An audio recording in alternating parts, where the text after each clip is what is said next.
जमशेदपुर आपातकाल के 50 वर्ष पूरा होने पर भारतीय जनता पार्टी ने आज काला दिवस मनाया। इस अवसर पर एक जुलूस भी निकल गया और मानगो बड़ा हनुमान मंदिर के पास में एक संगोष्ठी का भी आयोजन किया गया, जिसका नेतृत्व विधानसभा के प्रतिपक्ष नेता अमर बाउरी कर रहे थे। बाद में अमर बाउरी ने मीडिया से बातचीत करते हुए कहा कि आज राहुल गांधी संविधान की प्रति दिखा रहे हैं, जबकि आज से 50 वर्ष पूर्व उनकी दादी ने ही संविधान को तार-तार किया था, मीडिया पर रोक लगाई थी। कांग्रेस पार्टी में ही कई संविधान में बदलाव किया, कई बार राष्ट्रपति शासन लगाया। उन्होंने कहा कि राहुल गांधी आम जनता के बीच यह भ्रम फैला रहे हैं कि भारतीय जनता पार्टी संविधान में बदलाव करेगी।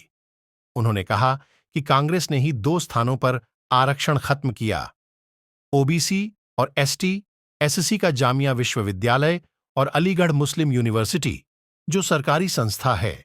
उन्होंने कहा कि कांग्रेस ने समाजवाद और धर्मनिरपेक्षता को संविधान में जोड़ा।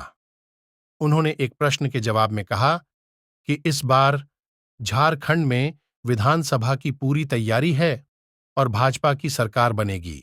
आपातकाल के 50 साल पूरे हो गए। सबसे पहले तो मीडिया बंदियों को इस बात के लिए बधाई देता हूँ कि आपातकाल 22 महीने ही चला, सब लोगों ने संघर्ष करके, क्योंकि सबसे ज़्यादा सेंसरशिप और सबसे ज़्यादा यदि लोगों की आवाज़ का जो माध्यम होता है, मीडिया को उन्होंने रोकने में काम किया। आज कांग्रेस के शहजादे राहुल गांधी जी हाथ में कॉन्स्टिट्यूशन की कॉपी लेकर घूमते हैं और कहते हैं कि देश का संविधान और लोकतंत्र, वो भूल जाते हैं कि 50 साल पहले उनकी ही दादी इंदिरा गांधी जी ने लोकतंत्र और संविधान को पूरी तरह से खत्म करके देश में आपातकाल लागू किया। देश के सारे संवैधानिक अधिकारों को उन्होंने खारिज कर दिया, सारे नागरिकों के मूलाधिकार को खारिज कर दिया और पूरे देश को बंदीगिरी के रूप में बदल दिया। आज देश को खतरा कांग्रेस से है, कांग्रेस जैसे उस सोच से है जो देश को रहे या ना रहे उनका सत्ता रहना चाहिए। उनके लिए अभी सत्ता अगर मिले और देश गुलाम हो जाए और उनको यदि वायसराय बना दिया जाए, तब भी वो देश का ज़्यादा वायसराय बनना ज़्यादा पसंद करेंगे।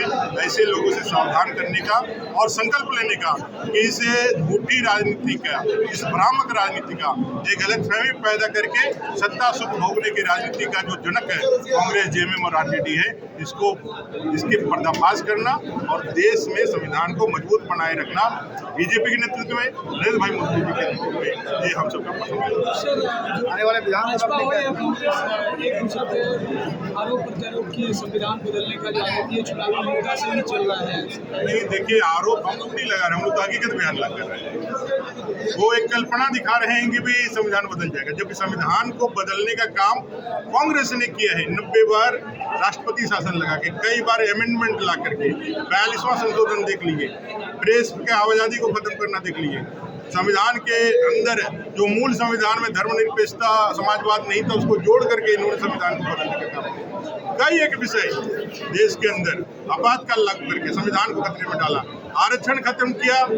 2 सरकारी संस्थाएं पूरे आजाद भारत में 2 जगह से सरकारी संस्थाओं से आरक्षण खत्म हुआ, SC, ST, OBC का, वो है जामिया इस्लामिया और अलीगढ़ मुस्लिम यूनिवर्सिटी, उन्होंने खत्म किया। ये सारे काम वो करते हैं, एलिगेशन हम पे लगाते हैं, क्योंकि उनका जाना पहचाना या प्रयोग किया हुआ तथ्य है कि झूठ बोलने से वोट मिलता है। चुनावी मुद्दा, चुनावी स्टैंड बना 100% इस बार भारतीय जनता पार्टी के नेतृत्व में यहाँ सरकार जनता की बनेगी और इस भ्रष्टाचारी ठगबंधन की सरकार को उखाड़ देगी।